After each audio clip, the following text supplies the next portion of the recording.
But what we're doing this morning is we're going to share a special testimony. And as you would know, with Manup and Legacy, we've had a little bit of flack thrown our way. And I guess as a church, as a movement, we're so used to that. Because I guess when you go through grounds or you go to places that no one else wants to go into those territories, you're really messing with some things that don't want to be messed with. But it takes a special people, it takes a special church to go to those places and to, rustle the feathers of things that don't want to be touched or rustled. But I tell you what, not on our watch.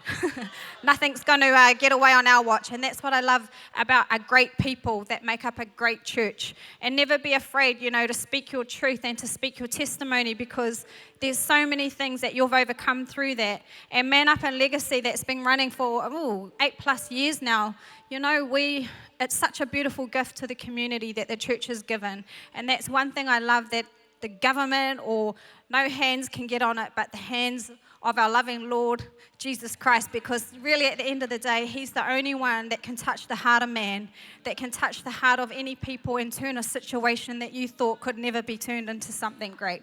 So on that note, I'm going to welcome a special couple, and some of you will know Morgan, and this is, she will feature as well, but a special person that's now in her life, her fiance, and his name is Dan. So I'm going to welcome out Dan and Morgan to join me.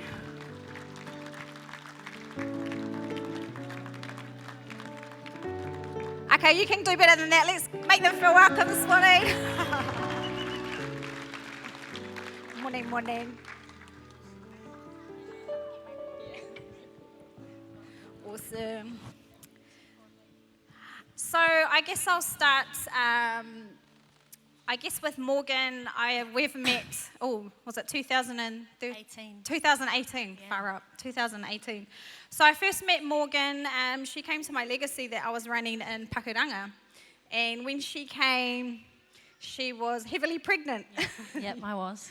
And I guess maybe just a quick cap for you, so you can... Okay, so I came to Legacy 2018, full meth addict, had been a meth addict for 13 years, drug addict for 17 since I was 11, and I have 2 children. My daughter, Nayale, had been taken from my care, so she was 7, she was living with my mother, and I was pregnant with my son, Aranui, who's now 6, yeah. Cool. And I remember, there's Nyla giving us a wave. Hey, girl. Yeah, girl. And I remember when Morgan first came in, and I think it was pretty much in the words of, I'm only here because I don't want to lose my baby that's coming. And I was like, okie dokie. Well, I guess what, girl? It's not a one-hit wonder. But I think after a few sessions, she just really... There was a transformation that took place. I actually came on the Tuesday, and then the Sunday I was, the topic that I came to was commitment. And I remember my friend saying to me, why don't you commit to coming to church on Sunday? And I was like, bro, why are you going to say this in front of these ladies, eh? Now I've got to say yes. And I said yes, and I came to church on that Sunday, and then I just never left, eh? Amazing. So we'll come back to you because it's so special. But the spotlight really is going on the man in the middle, who's, amazing man, who I've only just got to meet, myself and Kane, and very new to Destiny Church, very new to Manup, but I'm not even going to tell the story because he's going to tell it himself. So I guess, Dan, I'm going to move to you and just say, can you tell us a little bit about yourself, maybe a little bit about your background, upbringing, just so people can get to know who Dan is. So my name's Daniel Arson. I'm 34 years old. I was born in 1991 in Papakura. My upbringing, man, I reckon it was a good upbringing, eh? Like my family weren't like rich or anything like that, but what was good about my upbringing, my dad used to give me a lot of time. I was heavily into footy from a very young age. My dad would train me on the weekends, drive me to trainings, drive me to footy trainings. That's something now that I I look back and I really treasure, because I work with disadvantaged youth that didn't have that. At the time, that was just normal to me, having my father around all the time. So, like, in saying that, I loved my childhood. In 1998, we moved to Australia. Me, my mum, and my older sister and my younger sister, who was just born.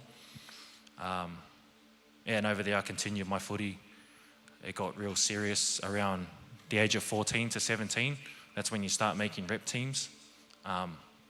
Training just starts getting ridiculous at that stage. You're going to school 5 days a week, and usually you go to training 5 days a week after that for about 3 hours and just getting flogged. But that's what it takes. I wanted to make NRL, and that's what I wanted, and I loved it. It didn't seem like an effort to me back then. So yeah, no, my upbringing was good. My mum was good. I loved my sisters. I loved my father. Yeah, it was a good upbringing, I'd say that. So you just mentioned there about sports and how much that meant to you. What's some of those achievements, I guess, because your dad obviously trained you really hard. He put a lot of time and effort into, I guess, maybe installing in you some good, I guess, training and dedication and turning up. And so what's some of the achievements that you made, I guess, when you were younger in that season of your life?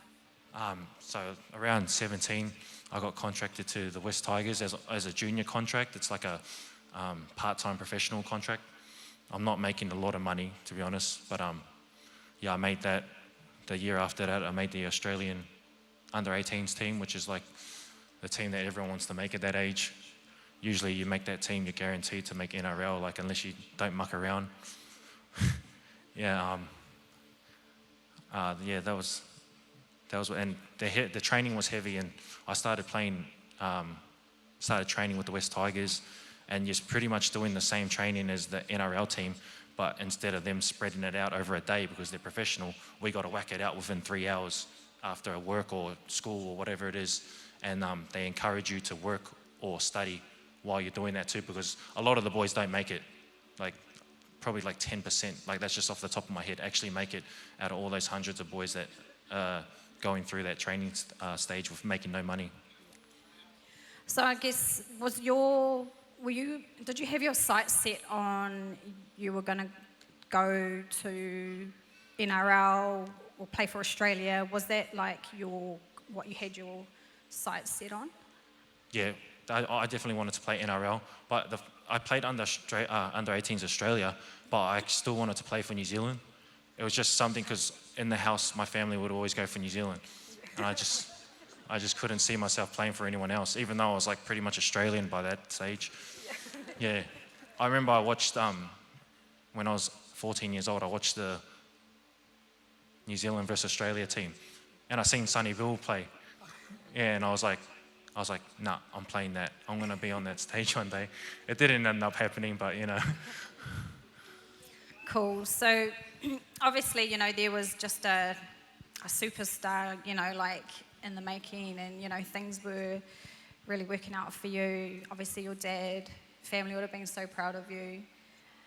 Can you tell us what changed, or what took you off that course that you had in mind, or that you were striving for? No, I'm sweet. Yeah, no, so I finished school at the age of 18, went straight into Tigers training, pre-season,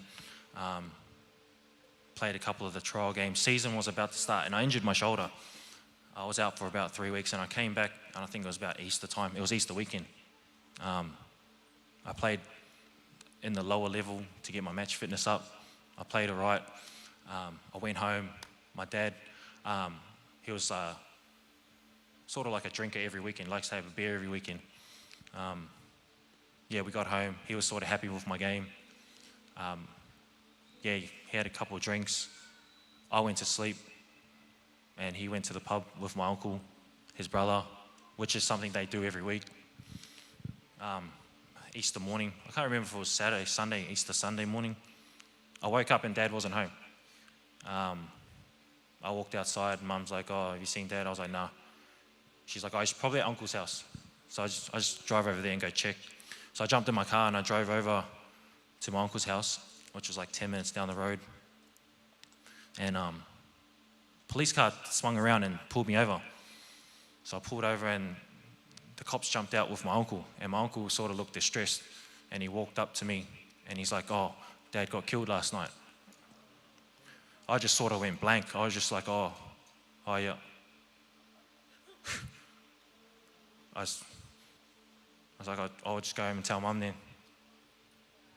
I didn't even know how he died yet. I just knew he got killed or something. Yeah, we drove home and then Mum was on the front lawn. And then I just walked up to her and I was like, "Oh, Mum, apparently Dad got killed last night, eh?" And it hit her straight away. She like fell to the ground and like, yeah, I was like, just sort of didn't know what to do. I was just standing there like sort of tearing up. My little sisters came out. They were 9 and 11 at that time. And yeah, they were like, they started crying. I didn't even tell them yet what happened. I think my mum was saying Dad's dead or something, you know, like wailing and that. Yeah, and they just started crying. And I remember them hugging me. They were like their chubby faces with the tears coming down their eyes. Yeah. And they were crying, and then I remember this whole scene like it was yesterday. It was such a impactful moment. And I remember them, they were going to me like, "Whose dad died?" And I was like, "Oh, our dad, like he died." And then they're like, "Oh, he's not inside?" And I was like, "No, he's not inside, he died." So yeah, from that moment on, I took a month off footy. We had the funeral.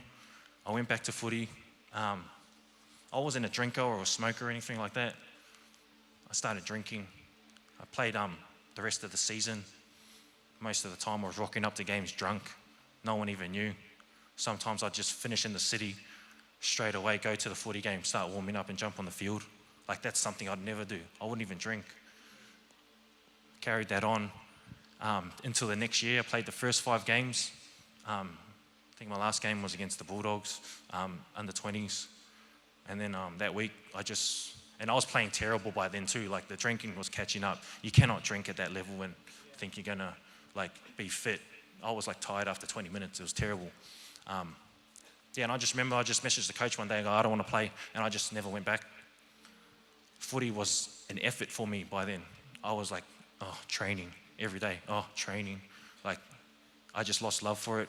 It was something that me and my dad always done, and yeah. So how old were you when your dad passed away? 19. 19. And what kind of supports or wraparound did you and your family get, or did you receive from anybody after that? Oh, pretty much none. Yeah.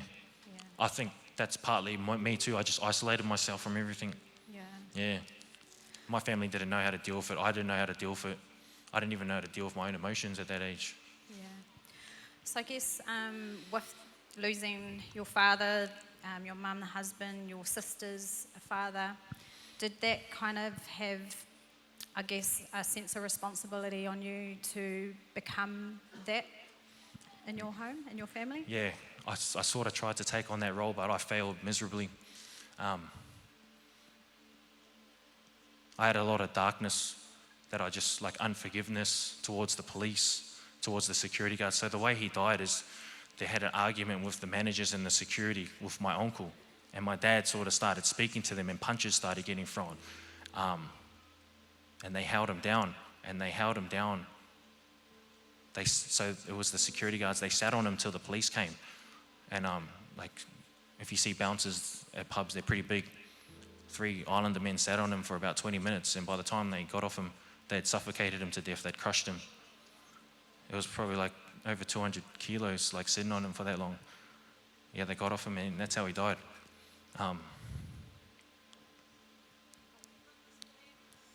Yeah. It's on the internet. I read the report. Even when the cops rocked up, there was a lady saying, "You need to get off him."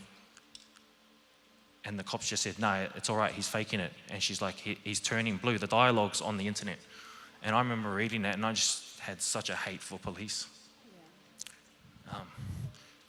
They handcuffed him, and they picked him up, and then they dropped him, and they're saying, and they were saying, this is all on the dialogue. They dropped him, and they said, "I stopped faking it." That darkness, like, I just sort of suppressed it down for years. And yeah. So I guess just from that point, Dan, I guess being quite loaded with everything, with life, disappointment, I guess even responsibility, that sense of responsibility on your shoulders. What turn did you take? What happened? So I could probably cut it to when I turned 23 years old. It pretty much describes the way I was behaving since my dad passed. At the age of 23 years old, I went to prison. I can't even remember how many charges or the exact charges it was, but I ended up getting sentenced to 8 years prison on about 10 to 16 gun violence charges, a drive-by shooting, there was a kidnapping. Yeah, that darkness in me just started coming out. I got into crime. As soon as I finished footy, just started getting into crime, hanging out with, I can't say even hanging out with the wrong boys, because I was the wrong boy. You know what I mean? It wasn't them influencing me. I just hung out with them, and then I just started doing all that sort of stuff, you know? Yeah. Couldn't let things go. Caused a lot of dramas for myself. It was a real dark time in my life. But yeah, at the age of 23, I went to prison for all those charges and served 8 years prison. So when you're inside for that 8 years, what was happening with your mum and your sisters? Oh man. So they seemed all right, but I know they weren't all right when I was out. I always thought it's all right. They never see me doing that stuff, so it's all right, but it wasn't all right. They still remember seeing little snippets of things I'd be getting up to, and the things that I brought upon my sisters unintentionally. I just didn't know what I was doing, just young and dumb. But when I went to prison, about 2 years in, they'd moved to a housing commission house. My mum and my two little sisters, and I remember I used to call them every week, and then I called them, and my little sister wasn't answering. My sister Nessa, I think she was about 14 at this time, and she wasn't answering. So I asked the family, I go, "Where's Nessa? How come she's not answering my calls?" And they're like, "Oh, she's got alcohol poisoning." I didn't even know they were drinking at this stage. They were such good little girls. She's drinking and she's got alcohol poisoning. And I rang another 2 weeks later, 3 weeks later, and they're like, "Oh, she's still in hospital." And I was like, "It doesn't take that long to get over alcohol poisoning. Where's my sister?" And then they were like, "Oh, since they moved into that housing commission place, there's these guys that live there, and they deal meth. They've been going over your house and getting your little sisters on the meth." And my 14 and 11-year-old sister, I think she was 12, the littlest one, they were getting fed meth by these 35, 40-year-old men.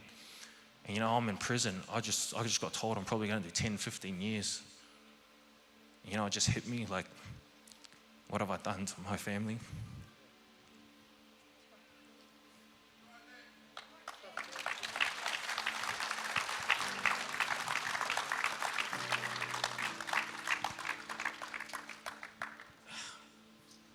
But you know what, by that stage, I was getting real good at just suppressing stuff. It was a month later, you wouldn't even seen that there was anything wrong with me. That's something that I learned to do just over the years of jail and being deported.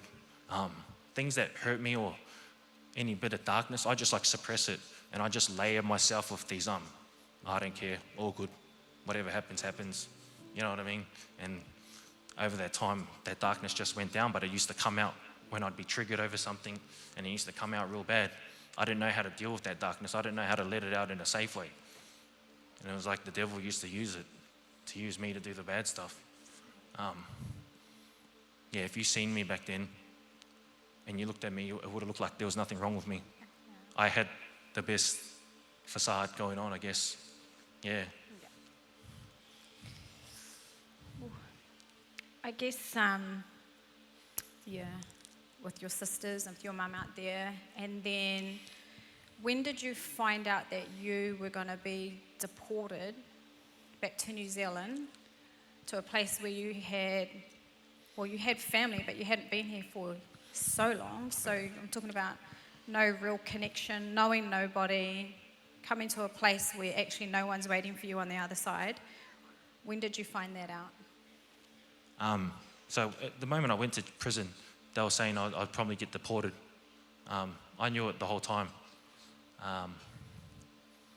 But you get your papers when you get sentenced. So I got sentenced 4 years into my prison sentence. It took me 4 years on remand because I had so many charges being added and dropped over that time. Usually you get sentenced after 2 years. But my case took just a bit longer, which is not unusual for a lot of boys that have a lot of charges coming and dropping in that. So yeah, I got told that I'm getting deported as soon as I finished my sentence. I got sentenced to 12.5 years prison. I served 7.5. I ended up getting out of there and serving another 6 months in detention centre before jumping on a flight to come back to New Zealand. Now, I didn't know anyone in New Zealand at that time. I'd left here when I was 8 years old. I'd been living there, I don't know, like 25 to 27 years of my life. But the thing is, when you get to Villawood, you can fight to stay in the country, but usually takes 2 to 3 years. Some boys take 5 years. A lot of the boys that fight that, they've like maybe done a year in prison, 2 years in prison. I was just finishing off just under 8 years prison. As soon as I got there, I was like, I don't even care. I just want to be free. Like, I don't even know anyone in New Zealand, but I know like 2, 3 years, like you can make a life in that time. Like, I'll be sweet. So I just signed straight away to come back here.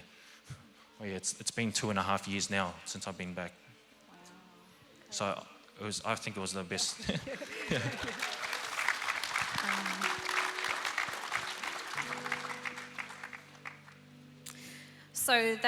So 501, that's what Yep. they're kind of named, the deportees, I guess. I'll just give a shout out because I know Destiny Australia actually have got some inroads now into the Australian deportation centre. So, it's just a great, catch them on this side, but they're also with them on that side. Okay, so now we get to the good stuff.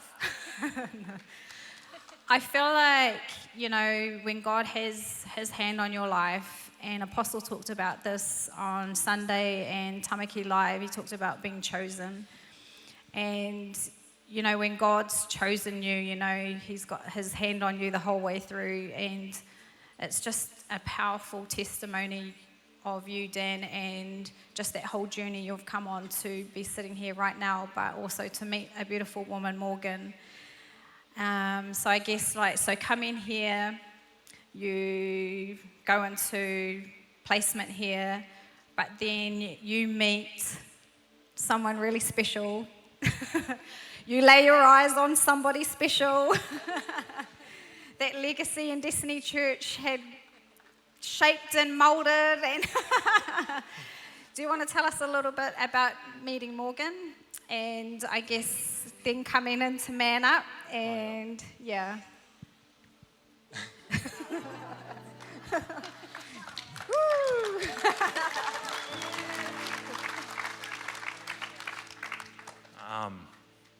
Actually, no, you had an encounter. Yeah. Let's not skip that. Okay. You had an amazing encounter with Christ. Okay. Yeah. So I'll start with the encounter. Yeah, let's go there. Because it led to that encounter. Yeah. Okay, so when I got off the plane, I didn't know anyone here. I didn't have no family. Not saying it to feel sorry for me, because at that time I was like so happy to be out of jail. Like I'm like a super grateful person, straight up. Like I always look at the positive side of things. That's something I probably learnt in jail, because you have to do that. Otherwise, jails are very takes a lot out of you if you're not like that. So I got off the plane. I was not planning on turning my life around. I was like coming over here like I'll do anything to get myself ahead. So I came over here, and they put you in these like sort of places. They're not the most ideal places, but hey, I'm a returning criminal. Like I'm not expecting to be put in a mansion or anything like that. Like there's some dodgy places.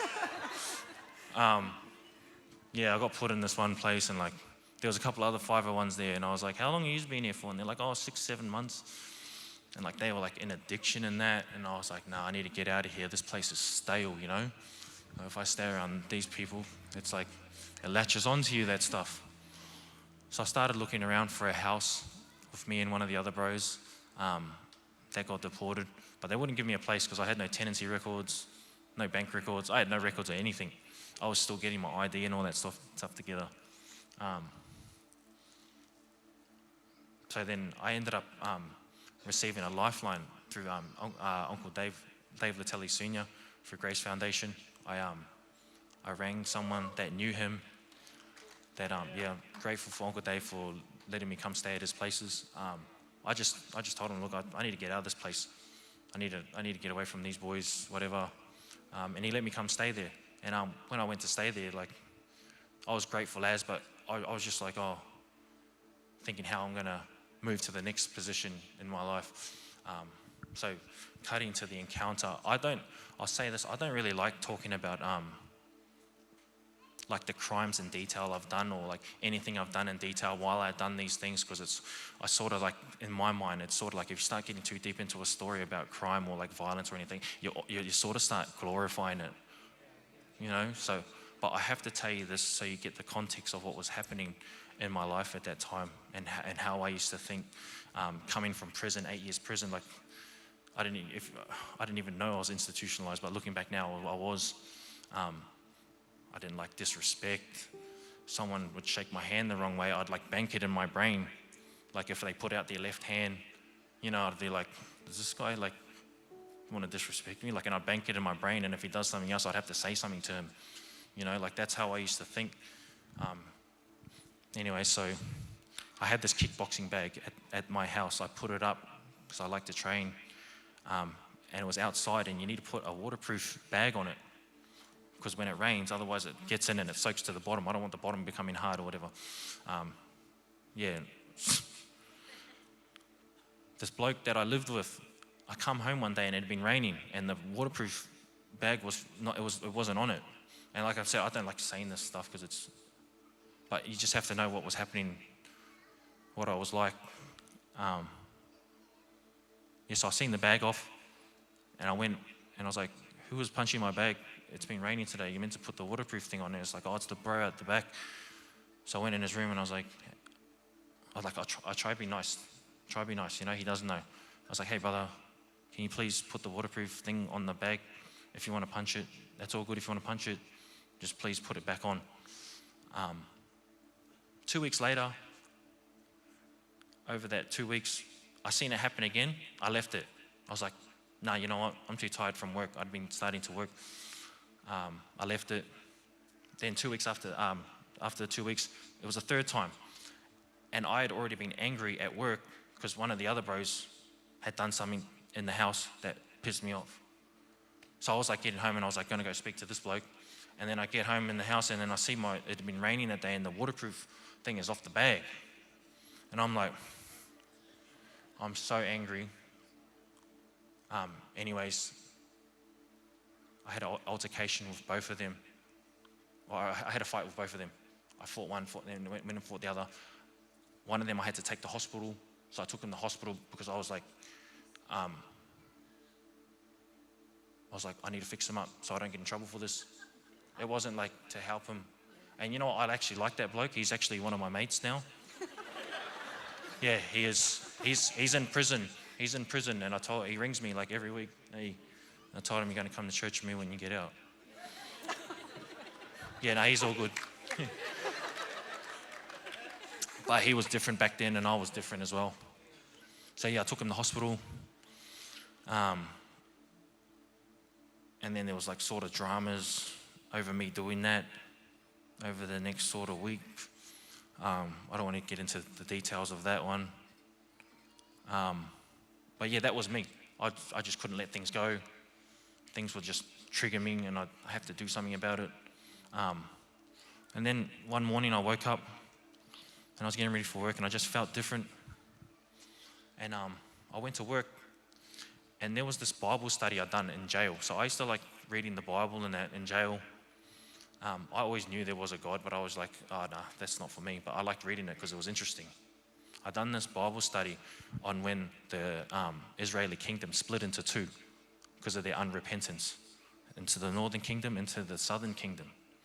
And the northern kingdom, they ended up going into captivity by Assyria, the southern kingdom by Babylon. And they sent prophets telling them to repent, to repent, to repent, and they sort of ignored it this whole time. The northern kingdom ended up not repenting, and I'm pretty sure none of them returned home. The southern kingdom did, and they returned to Jerusalem. So that Bible study, I was sitting on my lunch break at work, and something came over me, and I started crying. And that Bible study was like in my ear, not blaring in my ears, but it was in my mind so strongly that I was contemplating everything that I'd been doing, the way I was, and I knew that it wasn't something, I knew it wasn't just a moment for me, it was just something else, because I've never felt that before. I always explain it was like there was this covering over me, and it was like if I continue doing what I was doing, that covering was going to leave me, and I was scared to leave it. So then that day I was like sort of freaking out. I went back to work, and then I was like retracing my last 2 days, like thinking, had I drinking someone's bottle out of my fridge that had drugs in it? I was like full spinning out, and I was like, I think I have to give my life to Christ. I was like, I think I need to turn my life around. I need to stop. What was that?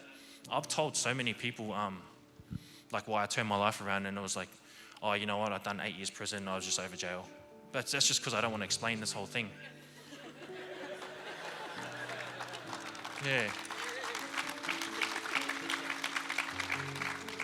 I've told them so many things like that, but really I just didn't want to tell them this, and they look at me strange, and I'm like, why are you looking at me like that, you know? I don't know how they're going to react. So I just go, yeah, no, I just didn't want to go back to jail, bro. So yeah, that happened, and for days after that, I was wondering, what should I do? And I was like, I need to get baptized. I wasn't like seeking God or anything like that. I sort of in my head knew what to do with baptism, but I didn't. So I just Googled it. I was like, what do I need to get baptized? Yeah. Came up with like, you just pretty much need a believer. Yeah, and some water.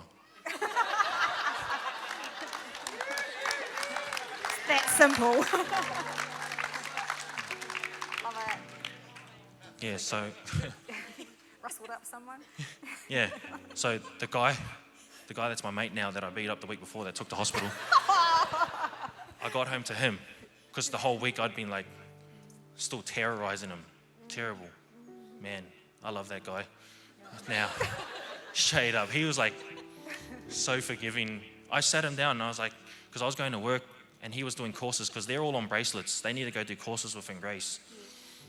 I sat him down and I was like, look, bro, sorry about what happened, eh? I was like, we just forget about that. I'm going to give my life to Christ. And he's like, Righto. I don't know, it seems weird now, eh? Even when I think back at it, I was like, I don't know what I was doing. But I was like, I need you to talk to Uncle Dave and tell him I need to get baptized. I go, I don't need it to be planned, I want it done now.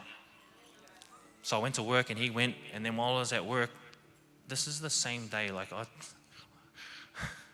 I went to work, and while I'm at work, I'm like, hey, see Uncle Dave, can you baptize me? He's like, I got good news, I got bad news. He goes, what do you want first? I was like, give me the good news. He goes, well, the good news is I found someone to baptize you. It's not Uncle Dave, but it's Pastor Andrew. He said he'll do it. I go, sweet, tell him I want it done tomorrow or the day after or now.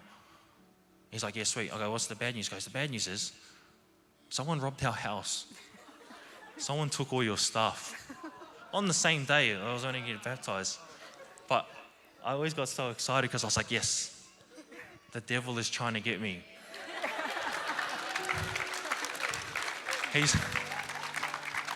He's showing his cards, I'm doing the right thing. The week before, I couldn't handle someone not covering my punching bag. This guy just took 20 pairs of my shoes. I love my shoes. But I was like, nah, all good, bro. Don't even worry about it. I'll get baptized. When are we doing it? Yeah.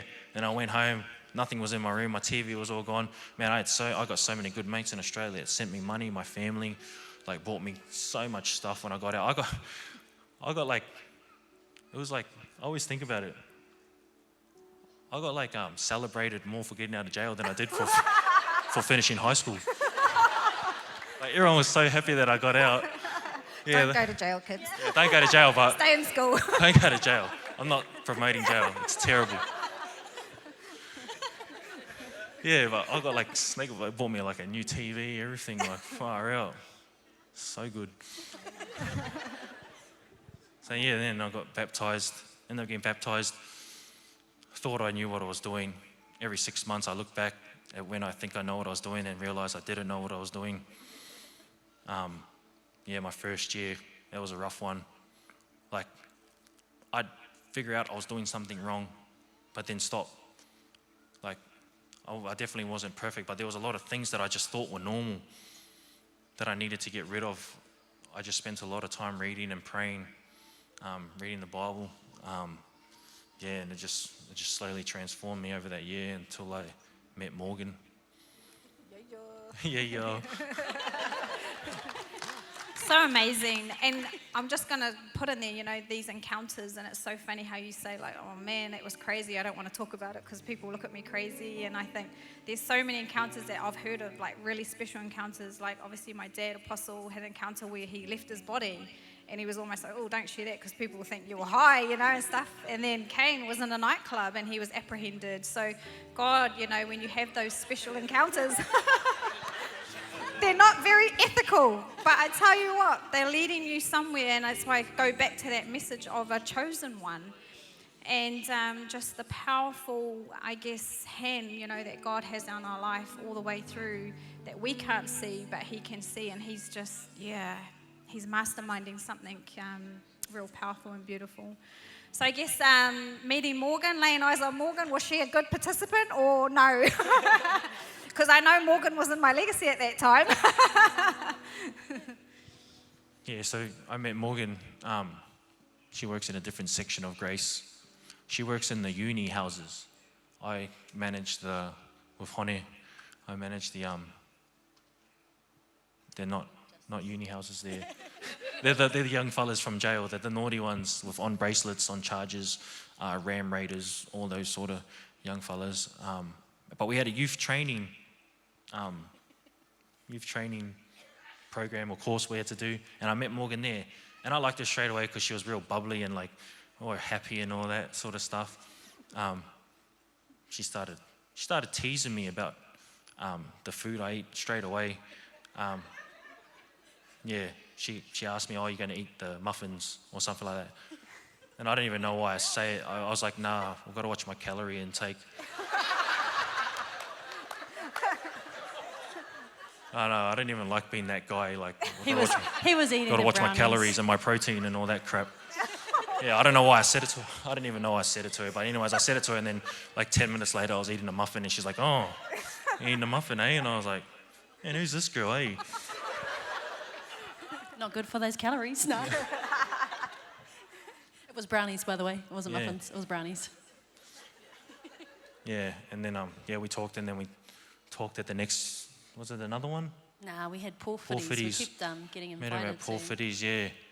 We talked at a couple of team meeting things for work, and always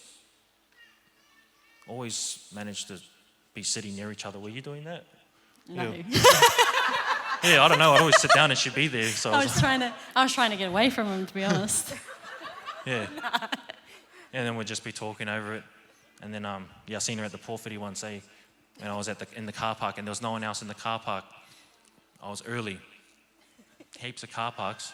And I jumped out the car, and I seen Morgan driving past in her car. She was going to park up. And I was like, hey, there's that Morgan girl. I was like, hey. Hi, Morgan. And then she, like, done a U-turn, eh? This is straight up. I didn't even know what it was, but she drove past me. Again, at first she was like, and then when she came back, she done this. She was like, ignoring me. Yeah, He didn't come to church. Yeah, she told me later, she's like, I couldn't talk to you because you don't come to church. Good girl, good girl. And I must say, and even in Legacy, Morgan would share with us. Oh, she's given me permission to share this, by the way.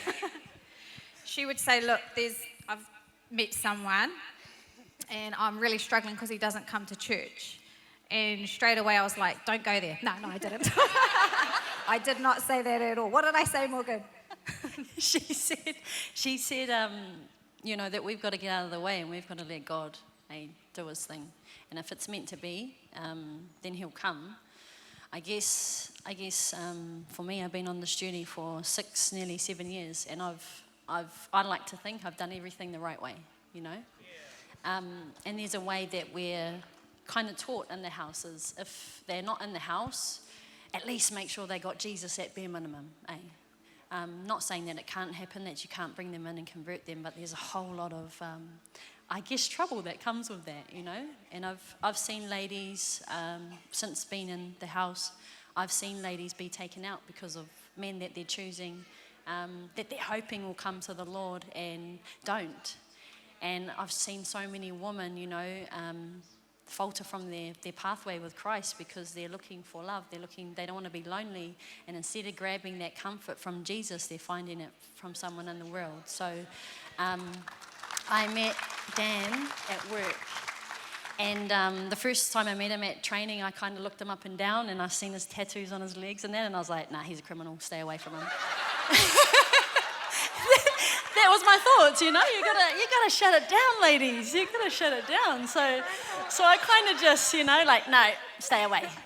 And then we're at work and I have friends and they're telling me we're having a conversation, and one of the men, our good friend Wills, he kind of said like, oh no, I want to start a trust and I've got a straight friend that can help me with it. I said, who's your straight friend, Because you need a mate that's not doing criminal stuff, You need someone straight and narrow. And he goes, yeah, Dan. And I was like, oh, okay, so he's not a criminal. And then, yeah. And then we'd go to these work porphyries and he would get up and speak. And so over the 6 years, I've sort of just kept my path straight on Christ. It's just me and him. Men may come by and I'm like, nah, stay away from me. And he would speak his testimony, and he would talk about he wouldn't even talk about his love for Christ, but I could just feel it through his words, because out of your mouth, the heart speaks. And every time he spoke, my heart was starting to open. And, I'm like, shut it, But my heart, I couldn't. It just kept opening, and it was evident that he had Christ in his life. And so we would talk at these work things, but I'd be asking him questions, Like, are you going to go to theology? Why? I was actually, he doesn't know, but I was actually probing him, asking him questions so I could get to know him a little bit more, And then we started, he added me on Facebook. It's not always the best way to go about it, guys, just so you know. But we were already friends at work, we already knew each other, so he added me on Facebook and we started talking from there, Yep. And I guess he didn't even really know my walk with Christ. He didn't know how hard out, I'd say how hard out I was, And we were both in this, both contemplating, like, is this the right decision? I was definitely doing that because I was, my heart's desire is for my whole family to be planted in the house, Me, my husband, my children, all my family. That's what I really would love. And I guess, what happened, babe? I told you about my abstinence, I guess. Yeah, so we started talking to Morgan, and like she would talk about God, and I don't know how hard out she was for it at all. And I was just sort of contemplating one day. I was like, because I knew, I was like, man, this girl's a good girl, man. Like, I don't want to do the wrong thing to her. And I was thinking, oh, maybe I shouldn't talk to her. Maybe I'm still being like the old me, because I'd be like, I'd just get with women and not really care about them. Like, and I thought, man, am I doing that to this girl? I shouldn't, Maybe I should break up with her until I figure a bit more out about myself. man, while I was figuring that out, I called her and she was reading the Bible. And I was like, oh yeah, what are you reading? And she was reading Proverbs. And then, yeah, and I was like, oh, she's reading the Bible. I like that, you know? I was like, oh no, I'll keep talking to her. Because I was sort of working up the courage to say, hey, I think we should stop talking. Like, because I'm afraid I'm going to be an idiot to you. Yeah, after she finished talking about the Bible, she told me about her abstinence ring. And that she'd been doing it for 6 years. And I was like, oh my gosh, that's so good. Even if I am being silly, you won't let me. So I'm...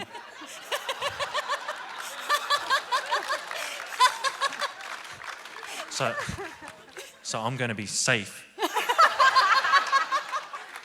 So I'll keep talking to you. That's what I was thinking in my head. I didn't tell her that. All I said was like, man, that's cool. Yeah, so we kept talking, and that was like a year and a half, not even a year and a half ago. So he ended up approaching me and asking me if, we could take things further, because we were just talking at that stage, we were just friends. And I kind of just said to him, that my heart is for, a family in the house, and that if it was something that was going to be serious, then that's what needed to happen. Like, you got to come to church. You already got Christ. He didn't really have a church that he was going to, so I just left that there, and I didn't push or force, because like Elder Jamie had said, you got to let God do his thing, and sometimes we think we know what we're doing and we try to put our hands on it and we're flicking God's hand away, and God's hand's way better than my hand, so put it on. I guess the one thing I always would just say to him is, because I looked at him like the diamond in the rough, he was this man who was had Christ, and he was in a jungle. He was surrounded by men who the only person they had to pull up to was him. And I just thought, well, who do you have to pull up to? Who do you have to pull you up when you need it? And I just knew, well, we got Manup, we got all these amazing men in our church, and I just knew that he needed that, iron sharpens iron. And I guess if there was anything that I used to say stuff like that to him, like, you need to be around more Christian men that are going to help you with your walk, that are going to make you be great, but I couldn't force that, I had to keep my hands off it, and it's a hard journey too. It's a rough one, praying a lot, but then fast forward, Super City had a boxing night, and he asked me to organise a meeting with him in Outer Cane, because he thought he was organising a league game against Grace Foundation and Manup. And in my head, I'm thinking, yes, okay, go to Outer Canes, get him into the boxing, because then he's around the other men. Tell him to go to Manup. Yeah. You can pipe in where you like. Yeah, so the boys at Grace were like, hey, we've organised a footy game, can you just see Outer Cane just to see when the date is? And I was just like, yeah, sweet, footy game, I'm in. Like, I'm keen as to jump on the field. And Morgan's like, oh, there's a boxing match too. And I was like, sweet, I have a fight too. I was like, I'll go see Outer Cane. She's like, you need to ask him to do Manup. And I was like, oh yeah, all right, I'll ask him that too. Yeah, so then I went to see Outer Cane, and man, just so much stuff happened from there, from that boxing, hanging out with Outer Cane. God knew I'd jump at a chance to have a fight and play a footy game, Otherwise, I'm someone that just likes to sit, just outside of the crowd and just kick back. That's me. He'd already been coming to church for 6 months before then, but never connected really to anybody, or just sit, listen to the word and leave. Yeah. Yeah, but God used what I like doing for me to put myself forward. I like that. So I guess you started one-on-one Manup? Yeah, I've done one man up without a cane. Yeah, during the course of the training camp for the fight. Yeah. And I guess for you, with those sessions with Manup, what has that done for you? Yeah, he had a problem with his feelings, eh? I'd say 8 years of jail, he's just used to putting them down. So that facade that I had of hiding my feelings, it still hadn't gone away yet, and it was a struggle with me and Morgan. Like, I never expressed feelings to her the whole time. I think we'd been talking for like 8 months then. Like, I could like talk to people, but I'd never really connect with them. I think it was just something of going through jail, making connections with people, never seeing them again, having to say goodbye to everyone I know in Australia. It's just something that I covered myself with, like, oh, no, it's all good. People just come and go in your life. You don't need to really get to know anyone. And the feelings, I can't even explain how bad it was, with my feelings. So bad. We laugh at it now, but during when we were talking, like, it was pretty bad, and I've told her I'm sorry for this. But she's like, oh, I'm going to Vegas for 9 days. Are you going to miss me? And I said, you're only going for 9 days? I didn't even know that hurt her. She told me, no, that hurt me so much. And I'm like, I'm sorry, like, I just got out of jail. I haven't seen my family in like 10 years. Like, that's why I'm like 9 days. It's like, it's all right. You can go and enjoy yourself. I remember in jail, we used to watch Survivor. And it used to be like people, they used to get the photos of their family as like a reward, and they'd start crying. And like all the boys in jail, we used to be like, and it'd be like day 7, and we'd be like, bro, what? It's been 7 days you're crying over your family, but little I know there was something wrong with us, not wrong with them.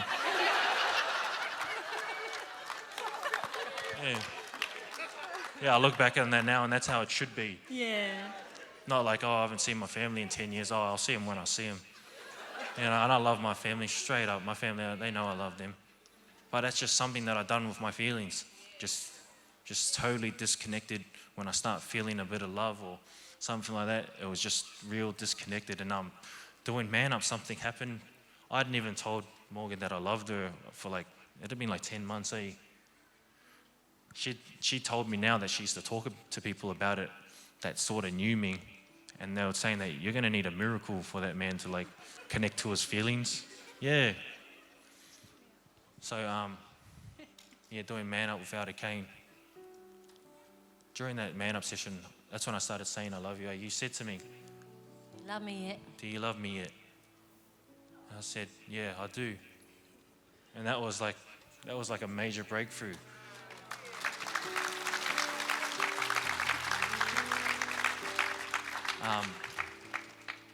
But it was something in Man Up when out of cane.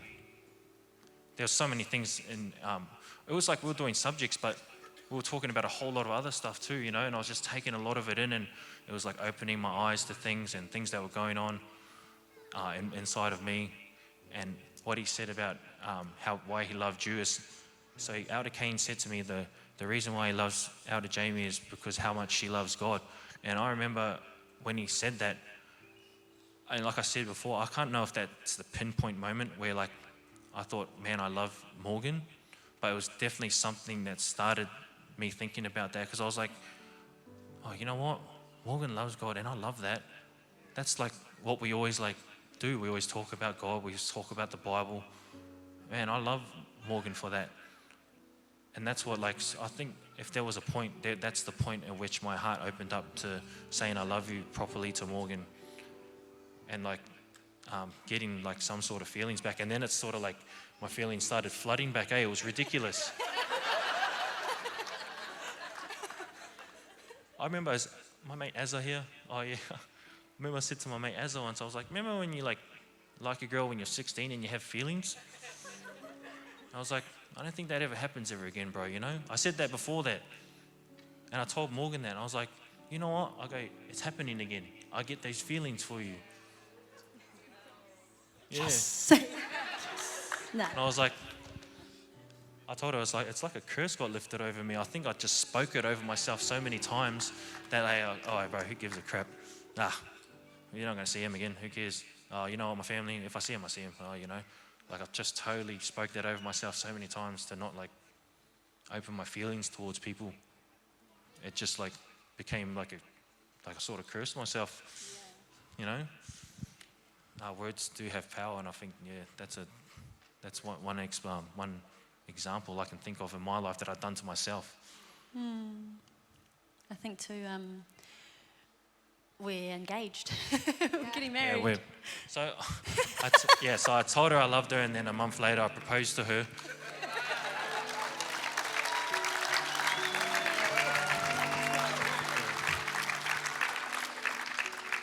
Elder Kane gave me Thank you, Manup. It's like, need you to finish this saying, Dan.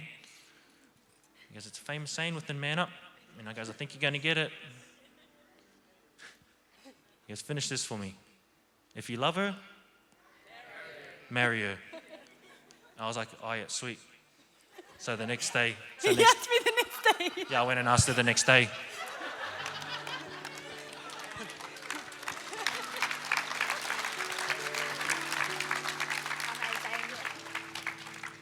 So good. And I don't even think you got to the topic yet, eh? Was it commitment was the next one, eh? Yeah, commitment was the week coming. Yeah, so he was just doing the lead into the next one and he went and got committed. Yeah. No, I guess in saying that, with Man Up, I guess for you, have you found that support? Have you found that, I guess, that reaching up? Have you found that someone or that thing, you know, that you didn't have when you were younger, but now going through so many stages, disappointments, trauma, tragedy, letdown, all those things, I guess, has Man Up helped you to, I guess, feel that support, that home, that family? Yeah, 100%. Not even just Man Up, just Destiny Church as a whole has helped me, you know. So many things that Apostle says from the pulpit that like really reaches into my heart, and I was like, man, I need to fix that in my life, or I need to do this. Just Man Up, Apostle, what he says. Elder Kane, always been around Elder Kane, just like things that he says really, really helps me in my walk with Christ. It's sort of like that, imitate me as I imitate Christ. I'm seeing people imitate Christ, and then I'm seeing them and I'm doing it, applying it to my own life. So beautiful. So I guess just in wrapping this up, Dan and Morgan get married next Saturday. Yeah. And special, so they'll be getting married here at the church. But something extra special is Dan hasn't seen some of his family in 10 years. Some 10 years, some shorter, but... Yeah, so I've seen them on jail visits that probably come once a year. A lot of the time I spent in jail was at jails real far away. And I used to always tell my family, no, I'm all good, don't worry about coming to see me. Because I didn't want them wasting the petrol, having to lug the kids in the car and all that sort of stuff, you know. Like, I wanted to see them, but it's such an effort. I used to say, no, it's all good, don't worry about it. So that's pretty much all I've seen of them since 2014. It's been like 11 years now, and I'm close to like all my little cousins, my uncles, my aunties. Like, we were a tight-knit family. It's not like they were like distant relatives. Like, I used to see them every weekend through footy, family like dinners or whatever. So yeah, they're coming, and I've seen my auntie, my sister, and my nan. That's about it. Everyone else I haven't seen for like 11 years. Yeah, I'm just super grateful that I'm going to get to see them this week. Yeah. Amazing. Cool. Hey, church, I just want to say, you know, thank you so much for, like I said, being a great people, being a great church, facilitating Man Up and Legacy.